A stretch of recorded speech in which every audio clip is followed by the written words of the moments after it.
Hello दोस्तों, news for you में एक बार फिर से आप सभी का बहुत बहुत स्वागत है। जहां आपको एसएससी, रेलवे, बैंकिंग व अन्य सभी प्रतियोगी परीक्षाओं से रिलेटेड इंपॉर्टेंट स्टडी मटेरियल और सभी प्रत्येक पेपर्स की एग्जाम्स की एनालिसिस वगैरह उपलब्ध करवाई जाती है। सो पहली बार अगर आप चैनल पे आए हैं तो पहले चैनल को सब्सक्राइब कर लीजिएगा। जो नीचे रेड कलर का सब्सक्राइब बटन दिख रहा है आपको, उसे दबाकर और बेल आइकन दबा लीजिएगा, जिससे कि आने वाली सारी लेटेस्ट वीडियोज़ आपको मिलती रहेगी कंटिन्यू बिना मिस हुए। सो गाइज फाइनली यहाँ पे एसएससी जीडी का आज जो है यानी कि 1 मार्च का जो पहली शिफ्ट का पेपर है वो कंप्लीट हो चुका है और काफ़ी सारे जो ओरिजिनल रियल क्वेश्चन है वो अपने पास यहाँ पे है और वही यहाँ पे डिस्कस करेंगे। काफ़ी सारे एक्स्ट्रा फैक्ट भी डिस्कस करेंगे, जैसा कि आपको पता है पहले जो स्टूडेंट अपने से जुड़े हुए हैं अपने चैनल से तो उनको पता ही है। ठीक है, तो पूरे वीडियो को ध्यान से देखिएगा। जल्दी आपको सेकेंड शिफ्ट और थर्ड शिफ्ट भी मिलने वाली है, तो यहाँ पे उनको भी आपको जो है वीडियो देख लेना है। ठीक है, तो सब्सक्राइब कर लीजिएगा अगर नहीं किया तो देखिए यहाँ पे एक क्वेश्चन पूछा गया है करंट का, 2022 में ओलंपिक खेल कहाँ आयोजित होंगे।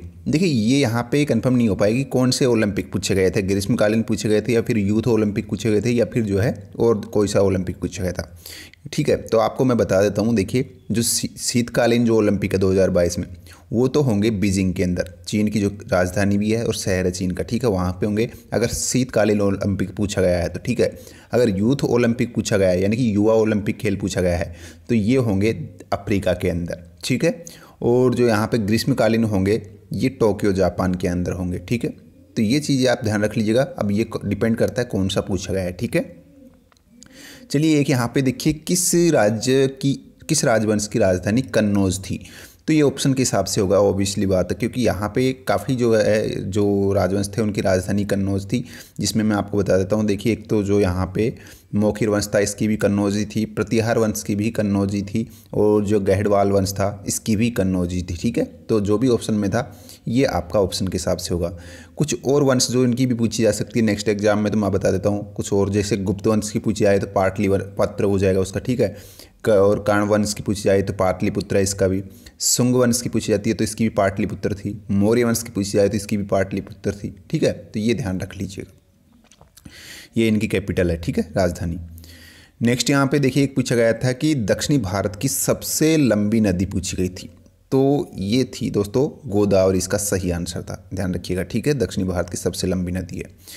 यहाँ से इसका उद्गम स्थान वगैरह पूछ लिया जा सकता है नेक्स्ट एग्जाम में। तो ये महाराष्ट्र का जो पश्चिमी घाट की पहाड़ियाँ हैं वहीं पे जो नासिक का त्रिवेंक है वहाँ से निकलती है ये, और उसके बाद निकलते हुए महाराष्ट्र से होते हुए तेलंगाना, आंध्र प्रदेश से होते हुए ये जो है राजमुंद्री के पास डेल्टा बना लेती है। ठीक है, तो इस तरीके से ये इसका प्रभाव क्षेत्र है, तो ये चीज़ आप ध्यान रख लीजिएगा। उसके बाद में देखिए कुछ और यहाँ पे मैं बता देता हूँ। जो बंगाल की खाड़ी में गिरने वाली जो नदियाँ हैं जिसमें दामोदर है, श्रवण रेखा है, महानदी है, गोदावरी है, कृष्णा है, कावेरी, ये नदियाँ भी जो है इसी के साथ साथ गोदावरी जो है इसमें बंगाल की खाड़ी में गिरती है। ठीक है, उसके बाद में देखिए एक पूछा गया था सबसे ऊँचा दर्रा कौन सा है भारत का, तो सही आंसर होगा काराकोरम दर्रा। यहाँ पे नेक्स्ट पूछा जा सकता है कि कहाँ स्थित है, जम्मू कश्मीर में स्थित है। नेक्स्ट पूछा जा सकता है कि इसकी ऊंचाई क्या है, तो 5624 मीटर जो है इसकी टोटल हाइट है, 5624 मीटर।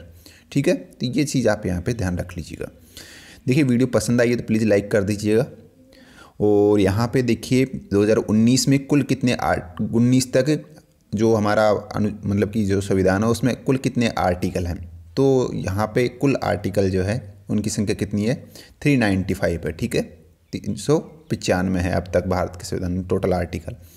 सबसे बड़ी राजनीतिक पार्टी पूछा था, तो ये किस तरीके से क्वेश्चन पूछा गया था, या वर्ल्ड लेवल पर पूछा गया था या फिर भारत का पूछा गया था, तो ये थोड़ा सा मुझे एक डाउट है, तो आप इसे देख लीजिएगा इस तरीके का कोई क्वेश्चन बनता है तो। ठीक है, फिर देखिए एक पूछा गया था यहाँ पे मछली के तेल में कौन सा विटामिन पाया जाता है, तो विटामिन डी पाया जाता है। ठीक है, और देखिए घोड़ा गाड़ी जो होती है वो न्यूटन के किस नियम पर कार्य करती है, तो सिंपल सी बात है, जो तृतीय नियम है, थर्ड लॉ है न्यूटन का, क्रिया प्रतिक्रिया का लॉ। ठीक है, उसी के ऊपर जो है ये कार्य करती है, क्रिया प्रतिक्रिया का लॉ जो होता है। ठीक है, तीसरा नियम है न्यूटन का। फिर देखिए सुअर से होने वाली बीमारी पूछी गई थी, तो फ्लेग इसका सही आंसर होगा आपका।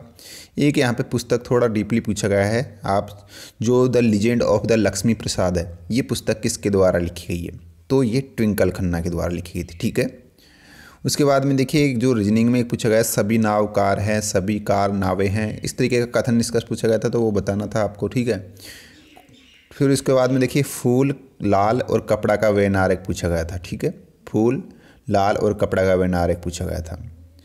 तो उसके बाद में एक सोने का पर्यायवाची पूछा गया था। तो देखिए कंचन होता है, जो भी ऑप्शन में था इसमें से, ठीक है। काफ़ी सारे होते हैं, कंचन, कनक, हेमू, स्वर्ण, कुंदन, हाटक, ठीक है। ये सारे इसके पर्यायवाची होते हैं। जिसे जीता ना जा सके, अजेय, ठीक है। जो अजेय कहलाता है, जो जीता ना जा सके, ठीक है। ये ध्यान रखिएगा। श्रद्धालु का वर्तनी शुद्धिकरण पूछा गया था। तो श्रद्धालु कैसे लिखा जाता है रियल में, वो पूछा गया था, ठीक है, सही तरीके से। सामान्य का विलोम जो है वो क्या होगा, तो विशेष हो जाता है सामान्य का विलोम, ठीक है। ये हिंदी के प्रश्न है यहाँ पे, ठीक है। हथेली पर जान रखना मुहावरे का अर्थ पूछा गया था। तो अपने प्राणों की परवाह न करना, ये इसका सही आंसर हो जाता है। फूक फूक कर कदम रखना, ये भी कॉमन सा मुहावरा है। अत्यंत सावधानी बरतना, ठीक है, इस तरीके का इसका आंसर है।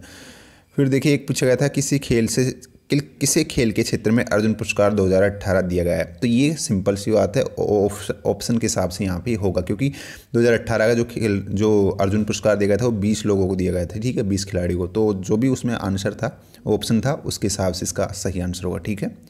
यहाँ पे एक और क्वेश्चन बन सकता है, खेल रत्न 2018 किसे दिया गया है। तो ये दिया गया है 2 लोगों को, विराट कोहली को और जो मीराबाई चानू है, इन दोनों को जो है खेल रत्न अवार्ड दिया गया था, ठीक है। तो ये जरूर आप ध्यान रख लीजिएगा। तो ये सारे क्वेश्चन जो है आज पूछे गए हैं और बिल्कुल एकदम ओरिजिनल और रियल क्वेश्चन है। जो जिन दोस्तों का आज पेपर था वो लिख सकते हैं कमेंट बॉक्स में, ठीक है। मिलते हैं नेक्स्ट शिफ्ट, सेकंड शिफ्ट में जल्दी ही आपको मिलेगी, थोड़ा सा वेट कीजिएगा। और वीडियो पसंद आई तो इसे लाइक और शेयर कीजिएगा। Thank you.